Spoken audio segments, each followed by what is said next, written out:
தொழுது பரம்பொருளையே என்றும் நினைத்து அந்த இறையருளில் திளைத்து ஒன்று இருப்பவர்களுக்கு அந்த இறைவனின் கருணை கிட்டுமாம். அப்படிப்பட்டவர்கள் உள்ளமெல்லாம் இறைவன் நிறைந்து நிற்பான். அவர் முடியில் சூடுகின்ற பூவாக இருக்கக்கூட தேவையில்லை. அவர் அடிப்படுகின்ற அந்த இடத்தில் ஒரு தூசி துகளாக நாம் இருந்துவிட்டால் அதைவிட வேறென்ன பாக்கியம் நமக்கு தேவை? உண்மையான பக்திக்கு இலக்கணம். அவர்கள் பாதத்தை பார்க்கும் பொழுதே கண்களில் தண்ணீர் பெருகும். இறைவா, ஈசா, மகேஷா, சர்வேஸ்வரா, சங்கரா அப்படின்னு இந்த அதீத இன்பமானது நமக்குள் ஏற்படுகின்ற ஆனந்தத்தை அது சிவபக்தர்கள் மட்டுமே உணர்ந்த ஆனந்தம். அதனாலதான் சொல்லப்படுறது, எப்படி தலை வணங்கி ஈசனின் பாதத்தை பார்க்க வேண்டும். எப்படி பார்க்க வேண்டும்? தலை வணங்கி ஈசனின் பாதத்தை பார்க்க வேண்டும். இரு கைகளை கூப்பி கண்கள் கசிந்து உள்ளுருகி நாம் இறைவனை மனதார பிரார்த்தனை செய்ய வேண்டும்.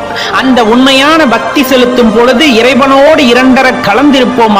அப்போது நமது மனதில் வீற்றிருக்கின்ற ஈசன் வெளிப்படுவார். அந்த ஆனந்தம், அதுதான் பேரானந்தம். அந்த